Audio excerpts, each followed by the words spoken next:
Bienvenido a Radiográfica, Jorge Altamira. ¿Cómo estás? ¿Qué tal, Gabriel? ¿Cómo andan las cosas? Muy bien, muy bien. Contento de tenerte aquí.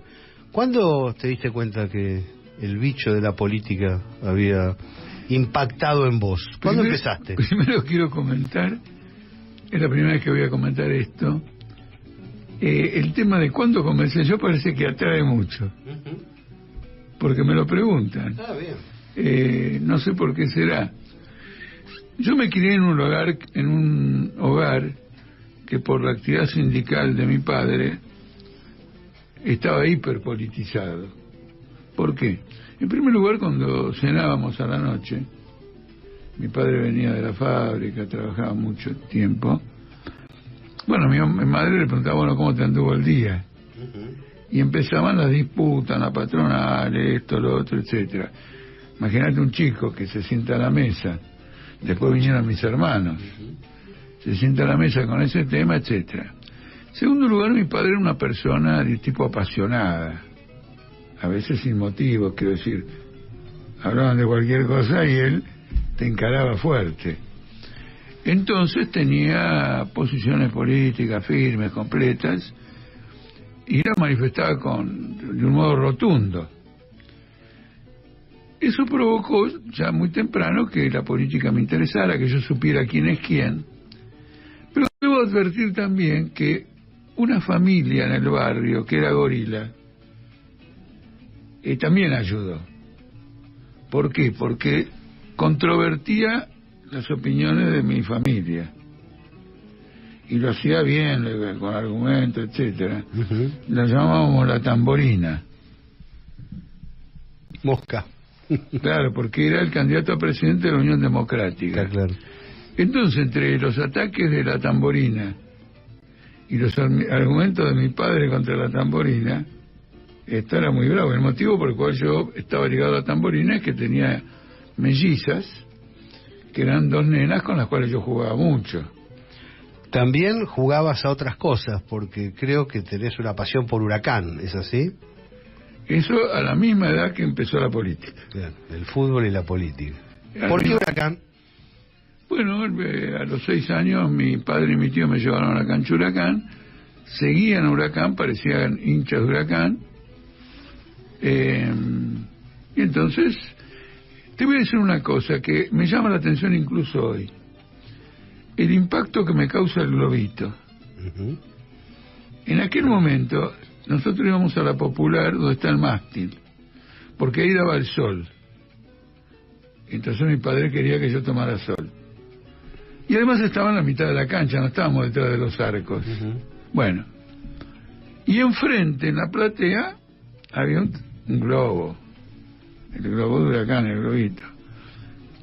Y eso también me atrajo mucho. Y luego, al igual que en la política, lo que me reforzó en mi condición de quemero era la polémica que suscitaba con los hinchas de San Lorenzo, Boca y River, que creo que es la que me formó como polemista. Es decir, en los dos flancos lo que incentivó fue la discusión. La discusión, porque imagínate llegar en primer grado el lunes con un partido perdido, seguro, y tener que enfrentar a lo de Boca, etcétera. Y yo intentaba prevalecer. Entonces imagínate todos los recursos que fui aprendiendo desde ese punto de vista. Bueno, ese era un cuadro, y además porque en general el periodo en que de mi niñez al comienzo de la adolescencia era un periodo muy apasionado, porque era el primer gobierno de Perón, que trataban los discursos de Perón, esto, lo otro, qué sé yo, era un tema muy apasionado. Entonces me crié en un ambiente político muy especial de niño. Aprendí a pensar, y de la misma manera que mi padre discutía con los demás, empecé yo a discutir con mi padre. Y a tener puntos de vista independientes de los de él, porque él era un tremendista, en el sentido de que él a cualquier problema le daba una salida tremenda. Y yo ya en aquella época era un poco más reflexivo. Me acuerdo no sé si vale contarlo, que cuando Perón presenta la renuncia a la presidencia de la Nación en agosto del 55, luego, por distintas circunstancias, la retira y va al Congreso y pronuncia un discurso. Y es un discurso muy violento. Es cuando dice por cada uno de nosotros, caerán 5 de ellos. A mi padre le pareció fantástico. Y yo le dije, no, papá, este es el discurso de alguien que va a caer. ¿Qué edad tenías? En ese momento exactamente 13 años. Bueno, nací en el 42. ¿Y qué te queda del peronismo? ¿Cuál es el balance que haces de ese peronismo clásico o inicial? Bueno, el balance que ya empecé a hacer a raíz del golpe es que Perón no enfrentó la situación. Y ahora con el conocimiento que yo ya tenía en aquella época, pero que lo reafirmo, tenía todas las condiciones para hacerlo, salvo una visión estratégica contraria a la que tengo yo. ¿Por qué? Porque no solo que lo apoyaba una mayoría enorme de trabajadores, sino que también tenía mayoría en el ejército. El golpe de Lonardi estaba liquidado. Era un puñado. Pero Perón advirtió que detrás del golpe de Lonardi estaba Estados Unidos, estaba esto y lo otro, y dijo, me aparto.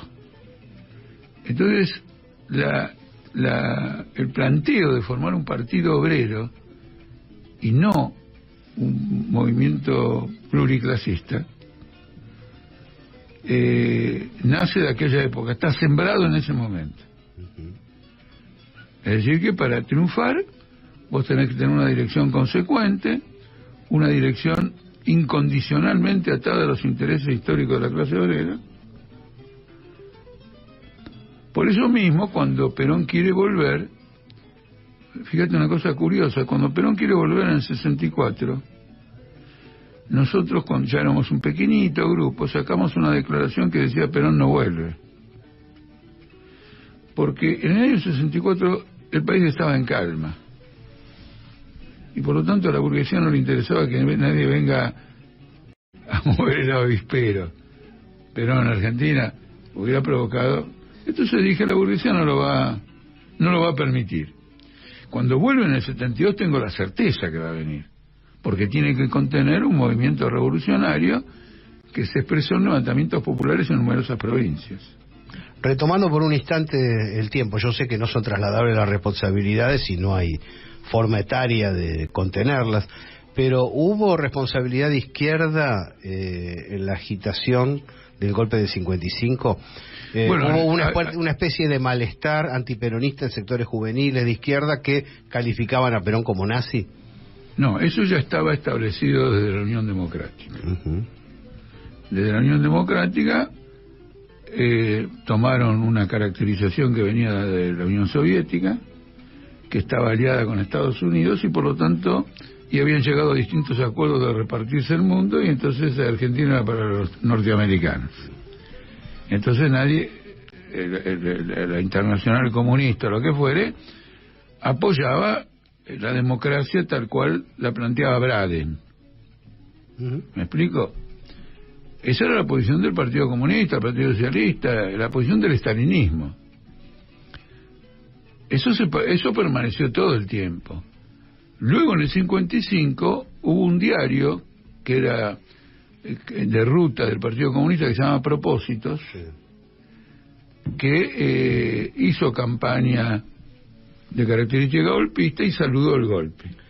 Frente a esa situación, la burguesía corcoveando ante Perón, oposición de Estados Unidos, ¿no valía apoyar al peronismo? ¿No hay una posibilidad de un balance más aquiescente para con el peronismo frente a los adversarios que logró desplegar? No, hay que ser más implacable. A ver, distingamos dos cosas. El 16 de septiembre del 55, abajo el golpe. Abajo el golpe, críticas a Perón, lo que fuere, bueno, no importa. Primero hay que aplastar el golpe para poder seguir criticando a Perón.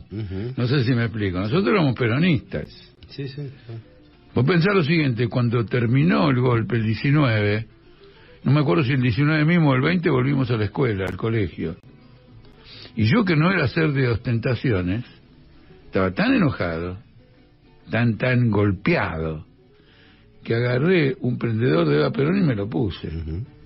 Y fui y me echaron a la media hora. Entonces quiere decir que la defensa del gobierno era incondicional.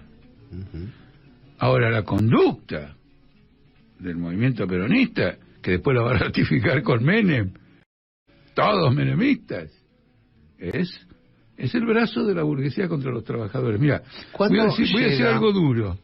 Voy a decir una cosa dura, pero creo que refleja exactamente lo que pienso y la realidad. Es el gran organizador de las derrotas de la clase obrera. Hoy la clase obrera está perdiendo todo con una CGT peronista, con varios gobiernos kirchneristas, con el Partido Justicialista. Ganó bastante con esos gobiernos. Está hecha mierda la clase obrera. Ganó bastante en el tramo previo como para poder establecer alguna derrota. No, está hecha mierda. El avance de la precarización laboral en el periodo anterior fue enorme. Lo que ocurre es que, como había una coyuntura económica más favorable, hubo un incremento de salarios, en particular contra lo que cayó en la crisis del 2001. Pero el balance es muy... Mira, ¿sabes cuál es el eje de nuestra campaña electoral? Yo hago un spot en que digo, ¿cuál es la agenda de esta campaña electoral? El propósito de destruir por completo el derecho laboral. Totalmente. Hoy, cuando vos ves un convenio colectivo de trabajo, la parte del salario por jornada es insignificante. Jorge, siguiendo el trazo, ¿cuándo llega el marxismo a tu vida? ¿Y cuándo llega la variante trotskista a tu vida? ¿Cómo se integran con ese joven peronista, con ese muchacho? ¿En qué momento lo hacen y en qué deriva? En cierto modo ya con Perón, porque, a ver, si alguien me preguntaba algo, yo veía en Perón el antiimperialismo. Y eso es una posición de izquierda. Quiero decir, el antiimperialismo, la lucha contra la dominación extranjera, tenía esa idea. Al mismo tiempo habían hecho acontecimientos internacionales en los que me inclinaba por las variantes de izquierda en el mundo, pero simultáneamente Perón también, porque me acuerdo bien, yo tenía 11 años, en el conventillo que yo vivía había un obrero de la madera del Partido Comunista. Entonces, la guerra de Corea provocó una crisis. Al principio Perón dijo que iba a apoyar a la ONU, pero después fue determinante en que no vamos a la guerra de Corea. Hay una frase que todavía la tengo: los muchachos argentinos no iremos a Corea. Además, cuento algo personal. Yo me empiezo a interesar verdaderamente en política el domingo en que los diarios traen como titular la guerra, porque los domingos yo le iba a comprar el diario a mi papá, y cuando veo que hay un titular a los 8 años con una guerra, escondo el diario detrás de la espalda, digo: papá, adivina lo que pasa, adivina lo que pasa. Y entonces empecé a seguir la guerra. Solo leía del diario qué pasaba en la guerra. Bueno, entonces, como vos ves, las cuestiones internacionales te colocaban en una posición que era la posición de la izquierda en un sentido genérico. Vamos al tramo más cercano. Partido Obrero, política obrera. Hay un proceso de desplazamiento allí, de crisis, de pelea, por así llamarlo. Sí, quiero mostrarte lo siguiente. Este tema del Partido Obrero es una conclusión de un balance del peronismo. Sí, lo que hablaba recién. Entonces, de alguna manera yo he conocido a algunos periodistas que dicen: no, pasa lo siguiente, vos tenés tu versión del peronismo, no la versión peronista del peronismo, sino esta versión. Es una forma un poco superficial de presentar los temas, Pero evidentemente hay un hilo de continuidad en lo que respecta a mi persona, entre mis preocupaciones en casa y todo esto. Lo cual, si hay derrota en el peronismo, que la ha habido, sin duda, no es siempre, pero uno podría decir también en el trotskismo no ha habido éxitos importantes en el orden internacional con posiciones radicalizadas sobre la actualidad de cada distrito, ¿no? No, pero pasa lo siguiente, salvo casos muy concretos, etcétera, nadie que se reivindique trotskista jugó un rol protagónico tal que lo habilite para que tenga la responsabilidad de un suceso dramático en la clase obrera. Pero no hay un problema de forma de acumulación y de modo de... No, es macanudo, pero es un tema debatible. Ajá. Perón tiene las Fuerzas Armadas, tiene el apoyo del movimiento obrero, tiene las riendas del poder, y entonces dice con el argumento de no derramaremos sangre de argentinos, hay que entregarle el poder a los otros porque, bueno, tengo un cálculo que lo mío no va. Y entonces empieza una ofensiva capitalista enorme sobre los trabajadores, hay luchas, etcétera, etcétera, pero vos fíjate lo siguiente, yo participé en la huelga general de enero del año 1959 contra Frondizi. Los sindicatos que la llevaron adelante eran los sindicatos peronistas, las 62 organizaciones. Así es. Como consecuencia de la huelga general cayó toda la dirección de las 62 organizaciones y lo reemplazó en la segunda línea encabezada por Sebastián Borro, que era el dirigente del frigorífico Lisandro de la Torre, sí. ¿No es cierto? Cuando todo eso refluye y Frondizi controla la situación, toda esta segunda línea de bancada, la burocracia sindical retoma el control, llega a un acuerdo con Frondizi y empiezan la escalada de frenos, traiciones, manipulaciones, arreglos con las patronales. De eso estoy lleno porque yo estoy en el movimiento sindical obrero de los 15, 16, 17, 14. Jorge, pues está clara la posición, pero no quería que te fueras sin plantear el presente, porque sería una descortesía como entrevistado. ¿Por qué votar la propuesta que vos estás llevando adelante? Mira, estamos en un momento de bisagra fenomenal, extraordinario. Inclusive hoy mandé un comunicado diciendo el FMI, el gobierno con lo que firmó con el FMI se ha transformado en un rehén. Le han dado un ultimátum, cumplís en 30 días y si no te mandamos a la mierda. Este es el comunicado. Un gobierno nacional firma con un equipo técnico a cuenta de lo que diga después el directorio del FMI y le pone una serie de condiciones. Si mañana no la cumpliste, el directorio del FMI dice otra cosa. Después, si te va mal en las PASO y no podés llevar adelante esto porque, bueno, no conseguiste los votos, también volás. Nosotros estamos en el punto más alto desde Menem de sometimiento nacional. Es descarado. Entonces, todos los partidos, los 4 partidos del FMI, los 4, el Juntos por el Cambio tiene 2, bueno, digo 2, y Milei y Massa, están jugados a un ataque estructural al movimiento obrero que arranca por la destrucción del derecho laboral. Porque, ¿qué está ocurriendo? Nosotros tenemos la mitad de la población en negro. Las 3/4 partes de los convenios colectivos de trabajo por productividad. Y vuelvo sobre el tema de agrupación. ¿Y por qué no presentar una fuerza unida de la izquierda que plantee esta situación de objeción a los la izquierda, partidos tradicionales de lo que estamos hablando? El FITU no es lo que plantea. Lo que está planteando el FITU en estas pasos, es muy importante, es una feroz interna para ver quién se queda con el FITU y se queda con los puestos parlamentarios. Pero mientras yo describo toda esta situación, tenemos a un frente que se está peleando por el reparto y está haciendo una publicidad que en dinero supera Juntos por el Cambio a la Unión por la Patria y a Milei. Fíjate vos.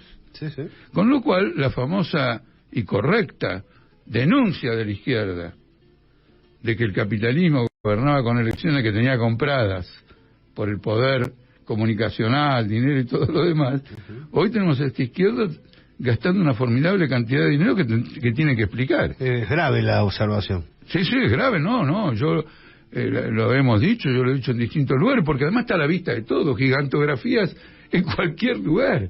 Es un derroche absolutamente descomunal. Prácticamente, en lugar de persuadir al elector, se lo están comprando. Entonces consideramos que no es un canal para un trabajador eso. Es un activo tóxico. El que no puede ser un atractivo para el trabajador. En el periodo ascendente del FIT, que yo lo presidí, hubo un gran avance con los trabajadores. Nosotros le ganamos al peronismo en Salta, como partido obrero. Fue un estallido político, además yo lo viví, ¿no es cierto? Ver a la gente peronista diciendo, estamos todos, vamos adelante. Me acuerdo de un mozo que, con la certeza de que ganábamos el domingo, el que nos atendía, nos dijo, no nos apresuremos. Y hablaba en primera persona del plural. Teníamos a la base peronista de Salta integrada a nuestro partido. Fue una experiencia memorable. Además, el sueño del pibe mío, ¿o no? Tenía toda la gente que me rodeaba en la adolescencia, los tenía en este proyecto político. Entonces, en este momento, cualquiera sea la especulación electoral, un voto más, un voto menos, hay que hacer una separación neta de una experiencia política que se pudrió, que está podrida. Por eso yo le puse, lo califiqué como activo tóxico. Es decir, lo que toca lo envenena. Entonces, en eso quiero ser perfectamente claro, no hay que engañar a nadie. No puedo engañar. Bueno, pero juntos. No, ese mercachifle político no. Cuando la gente se junta, es para que el frente que crea sirva de canal a los trabajadores, que sirva de canal a los obreros. No para convertirlo en un campo en disputa, estoy usando una expresión de ellos, el fito es un campo en disputa. Fíjate vos qué definición. Y no es un frente. Es decir, para disputar no se puede hacer que hagamos un frente. Podemos disputar cada uno desde su propia tienda.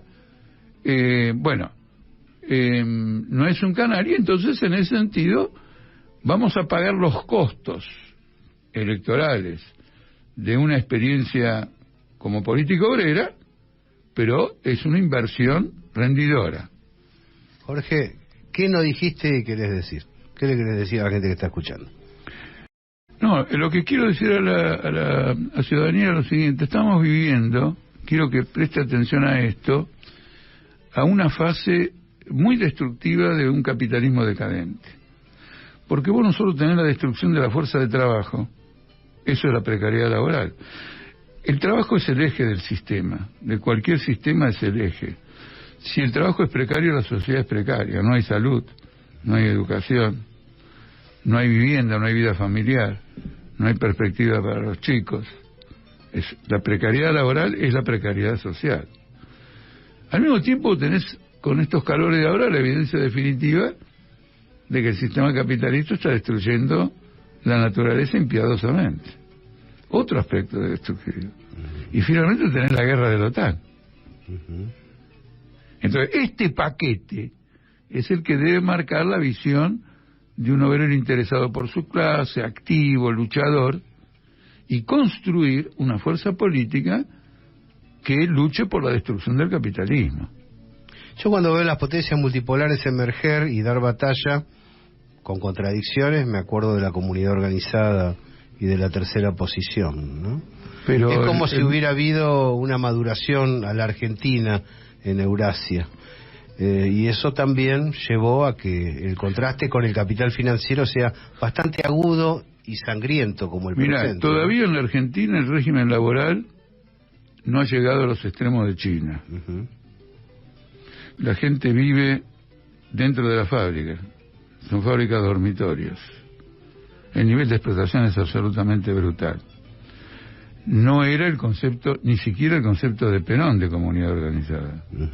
Porque cuando él habla de comunidad organizada, la clase obrera tenía una participación en la torta del ingreso y derechos que no había tenido. Sí, pero también es cierto que China venía de una situación social. No, pero yo estoy hablando de esta explotación. Por ejemplo, Foxconn, una empresa de Taiwán, que trabaja para Apple, tiene a sus obreros, 100.000 obreros, en estado de esclavitud. ¿Me explico? No tiene que ver con salir del atraso, etcétera, porque esto de tener los obreros de esclavitud para salir del atraso es un proyecto destructivo, no tiene futuro. Con los pibitos de Manchester laburando. Lógico, acordate, muy bien. Sí. Es correcto lo que estás diciendo. De todos modos, la carnadura, el interés que representan esas potencias es más progresivo que el que representa OTAN. Bueno, vamos a ver. Quiero decir lo siguiente, esta guerra es una guerra desatada por la OTAN. Pero que eso le dé un carácter progresivo a la posición de Putin, etcétera, no corresponde. Es evidente que es el eslabón débil de una cadena económica internacional, por algo se restauró el capitalismo en Rusia, y prueba ahora, yo voy a escribir una ponencia para un simposio, prueba que la restauración del capitalismo en Rusia sirvió para crear un vacío de poder en la masa euroasiática fundamental en el desarrollo próximo de los acontecimientos. Fundamental. Y ha creado un vacío de poder y ha creado una guerra y demuestra que la destrucción de las conquistas históricas de la revolución por parte del capitalismo solo puede transitar una guerra.